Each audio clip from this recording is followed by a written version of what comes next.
welcome to my first ever talk starting at Chelsea FC. And this is how it went. Now I just stood here staring at you all.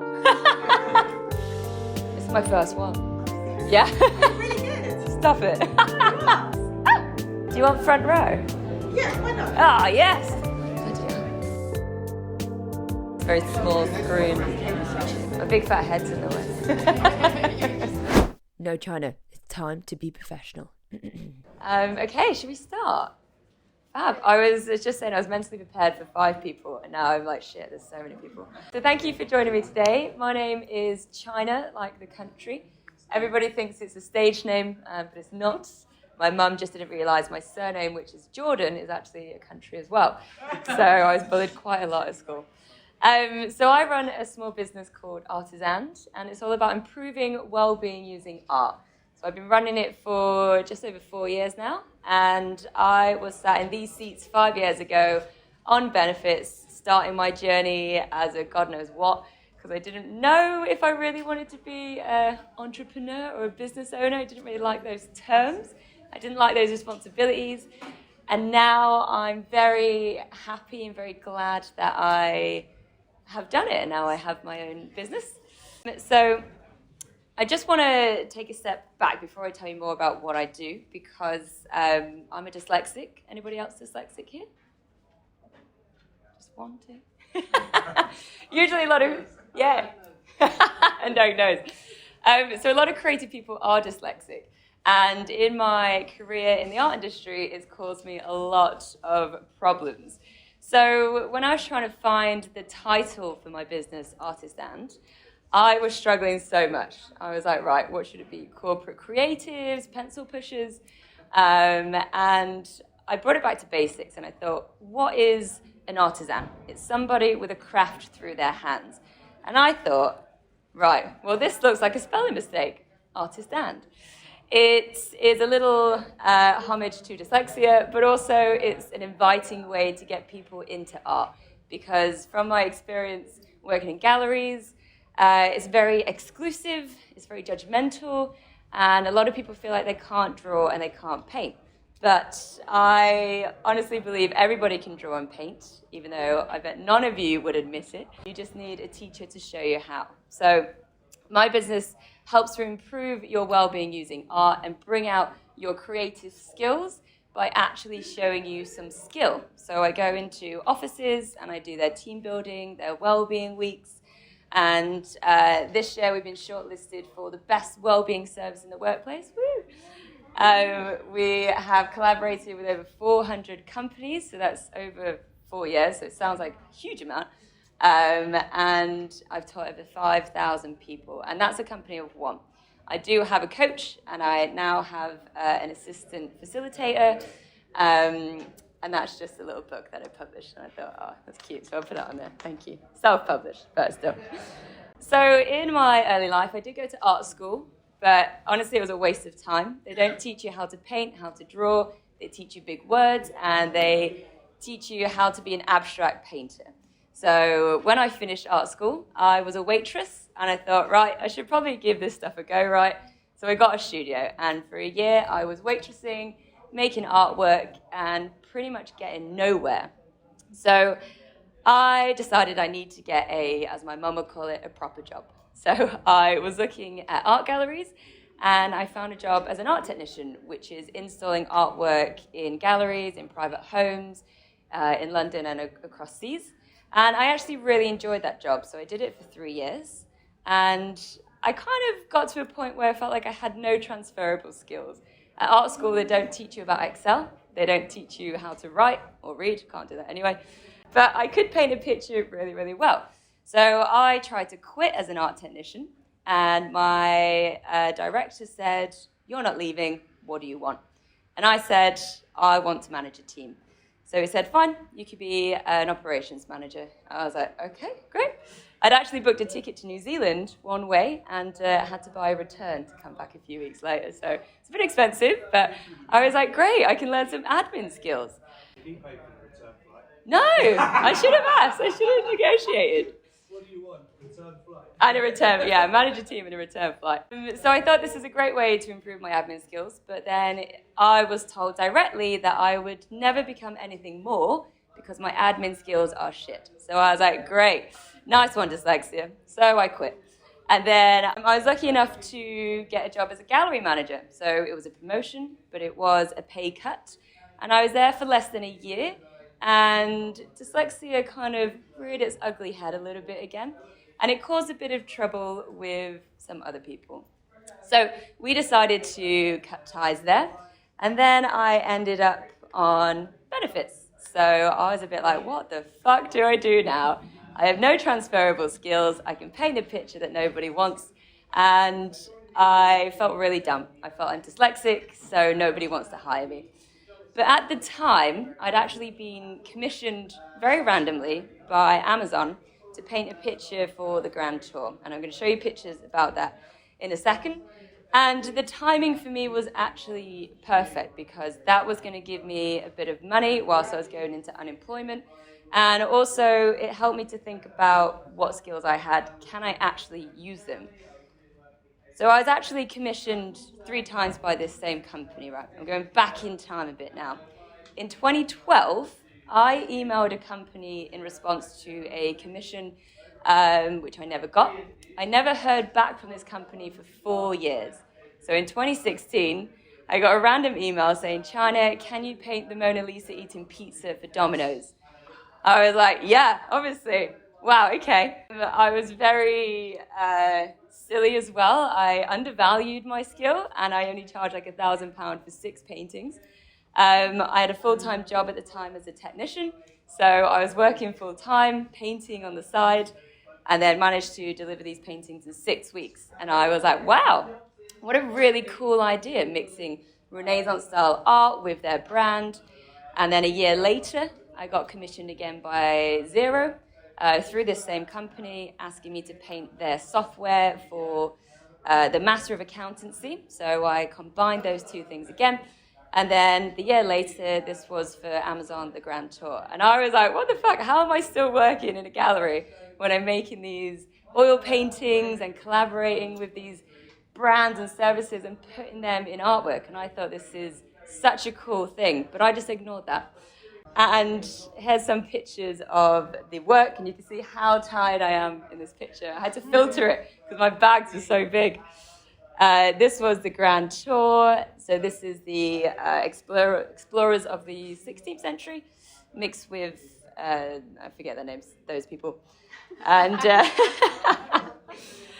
so a few months down the line, when I was kind of recovering from a bit of dyslexic trauma, my good friend Jamie was also unemployed at the time.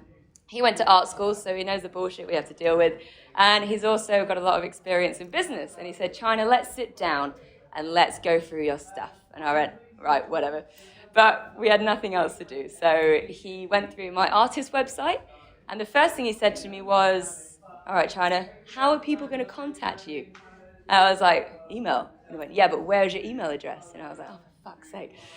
So I realized very quickly that even my basic skills for myself was piss poor. So how on earth was I going to run a business? And I had no idea what I wanted to do. Even though I had these commissions, I didn't see that as a business, but I had skills. I had a talent, some would say, but I think it's a trained passion that I really, really loved. And I also had my people around me. I had Jamie, who was sitting me down weekly and saying, right, what have you got? What can we do? And how can we make a business for you? So we figured out what skills I had. I could paint, cool. What would my dream be? And this is something for anyone to think about. What's your dream without any barriers? Because my first response is like, oh, I just want a job. Or ideally, you know, I'd have a 4-bedroom house and I would have a dog. And it's like, great, so you need to get there. Don't think about anything that's blocking your final big dream. If your dream is to go and live in a different country, don't start something that's dependent on London. So it's making me think like that, where I was like, okay, what is my big dream? And I had experience with people. I was very good with people. And I needed to think about how I could make money now. because I didn't really want to be on benefits. I wanted to earn my own money, but that was terrifying because nobody really wants that. We like the safety of someone else paying our salary each month. But luckily, I had a few months savings and I signed on to Universal Credit. So my first goal was, how can I make money now whilst I think about this big picture, which I still had no idea what it was. So I had some side hustles. I was a freelance art technician. I maybe had one job a week. And then I started doing animal portraits. And people are like, oh, that's so cool. It's so boring drawing curly hair on a dog. I was like, this is not my life, but it will do. So it was good for then. It helped me to gain experience. It helped me to make a little bit of money. And luckily, I had great friends that were like, I've told everyone at work what you do, so here's 2 commissions for you. They were only £100 at a time. So I was like, yay, £200, this is amazing. So whilst this was all going on, everything was audited all the time. So I was always looking at, right, even though you're only doing this for now, for the dog portraits, how can you make it better? Can you put the price up? How can you package it better? Even though it's temporary, everything needs to be improved. You've got all these touch points that you can do just to get that little extra win. And I think that's what's been really important in this journey, is getting these small wins. So at the time I was doing the dog portraits, I thought, I'm going to be an oil painter painting for brands. I've done 3 before, really easy, right? I can do more. I have not done one of these since I lost my job. So I was like, maybe that goal is for 20 years' time. Because now we've got AI, so we really don't need these services ever again. But this was the dream that really started ArtistAnd's, and I've had to pivot quite a lot through that. So one thing I kind of want you guys to take away, so think about your 1% gains, because we've heard it in a couple of speeches today, that your big goal sometimes feels so big that you have no idea where to start. But I like to tell myself, what can I do today? And this could be a little win. It could be meeting someone and just saying hello, getting their contact details. Because you never know, 4 years later, you might be able to get a commission from them. What can you do in a week? So do you have an online event you can plan? And what can you do in a month? So setting these goals for yourself will just chip away at that massive, massive hill that's so hard to climb. And it just really helps as time goes on, a month's gone on and you've done so much work and you don't even realize it. And I think my problem even now is forgetting how much work I've actually put in because I've chipped away every single day. So back to the timeline. I started teaching at a little art gallery in Rickmansworth, which was 2 hours from my house. And we had 4 students, which was lovely. And I think I made like £50 for the night. So it was so much effort. But it was here that I actually learned that I'm quite a good teacher. I learned that I'm good with people. And I learned that everyone can draw. I kind of thought it anyway, but it was here where I saw how people draw, I learned how to adapt to them, and it gave me the idea, right, well, can I take this into corporates? I jumped from a 4-person class to thinking, right, I can go into corporates and teach them how to draw. So Jamie said to me, cool, book 5. And I was like, what the fuck? I didn't even have a title for my business. I had no website. I had no materials. And I put a post on Facebook and I said, does anybody want a free art workshop for their team? And then loads of people were like, yes, absolutely. I was like, you cheap bastards. All right. So I managed to book 3 workshops. We all know Ricardo. I had a friend who worked in the government at the time. And then a cool company called Shift. So I was like, cool, okay. So this gives me a chance to get content. Gives me a chance to get feedback. My God, did I need feedback. I had no idea how to end the session in a corporate setting. But people were so nice to me. I was like, look, I'm doing this for free.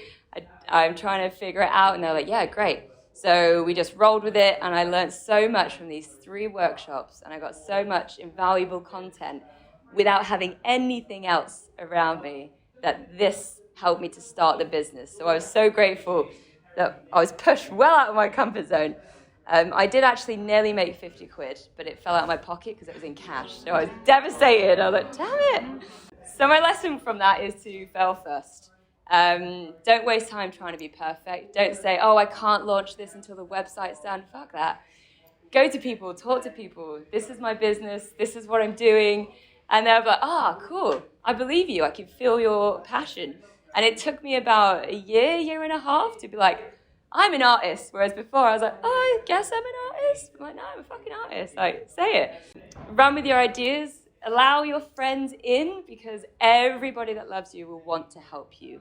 They'll want to buy something off you. They'll want to tell it to their friends.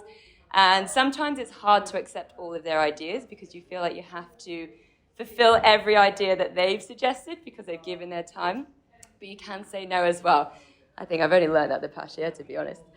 And you have to remember, it's really not a linear journey. It's awful. It's stressful. You get some highs, you get a lot of lows, but it takes time. I mean, I think it's only been the past year that I felt comfortable saying, I'm China, I run ArtistAnd's, this is my business.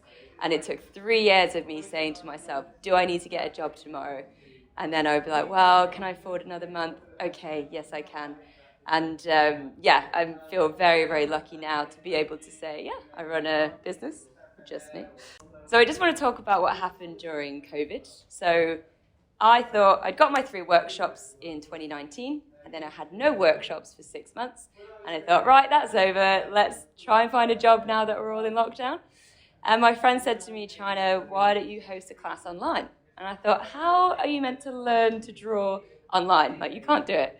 But luckily, there was a grant through Universal Credits. When you start your business, you get a year to start your business, and they gave me a grant. And that was enough to buy an iPad. And my iPad meant that I could share my screen and I could draw live to everybody online. And I was like, this is way better than in person. I was still going to Edge of the Box, so I was learning that you need to know stuff like SEO, indexing, and I was like, oh my God, this is so boring for an artist, but so essential. So I was going to so many online classes, free stuff. I was trying to get all that free, juicy information. Slowly, I kind of started to build a network. So people started to realize that well-being was super important and creativity is for everybody. So I started doing free workshops for online, and then I started asking for donations. I remember I made £17. It did not fall out of my pocket. And I was like, oh my God, I made £17 online teaching people how to draw. It was the most exciting time. And then I started making art kits. I thought, well, Post is going mental at the minute. Why not jump on that bandwagon? Maybe sold about 10 drawing kits. But it's all these little ideas that have grown and escalated, and now I've run my own retreats. I've worked with all these companies. I do my own classes as well. And when I look at my website now and when I audit myself, I'm like, oh my God, there's so much to do all the time. So I have to choose every month which one I look through. And now I've built a really lovely community. So when you work for yourself, you're alone 90% of the time. And if you're an extrovert, like me, that's not very good. So you need to make sure you have people you can talk to regularly, whether that's other people in the same situation as yourself, or whether it's your clients. So I run public art classes for people, and somehow they've managed to stay for literally since the beginning of lockdown. They still draw with me every Tuesday night. And then sometimes they say nice things, and I'm like, you can't, because I will cry, so we have to stop that. When I look back on my experience, I realize now, this was not the same at the time, but you don't need to be 100% ready. Whatever stage you're at, you're ready. If you are passionate about it, you're ready. You need to lean on your tribe. I think I've said that a couple of times, but they're just so, so important. And your tribe could be anyone, friends, family, strangers that just believe in what you're doing. Be open to opportunities, but sometimes the opportunities will drain you. So I've just said yes to things thinking, well, that'll give me a bit of money, but actually it's not worth my time, it's not worth my effort. I could have put that energy into something else. And if you're a master of a craft or a service, you need to be the expert in that. You need to believe in yourself and be like, yeah, I'm really good at, numbers. I'm not good at that. I'm really good at writing. I'm really good at whatever it is. And when you believe that, other people will, and they will buy from you. So do something you'll never get bored of. I think, especially since COVID, people realize how much they hate their jobs. And I feel very lucky that I was in a situation where I had to leave my job. And now I do something I'm really, really passionate about, which is sharing artwork and seeing people draw and amaze themselves. They're like, holy shit, did I draw that? I'm like, yeah, put it on your fridge. I also say if you've got kids, take theirs off and put yours on, because you should definitely celebrate. So that is everything. And we've learned that if you do zoom in, it's not my computer, my battery is running low. If you zoom in, you can connect with me on LinkedIn. But do feel free to connect anywhere. Instagram's always trying to get more followers. But yeah, is there any questions from anybody? Well, thank you very much, everybody. Thanks for watching, and I'll see you next time. Have a great week.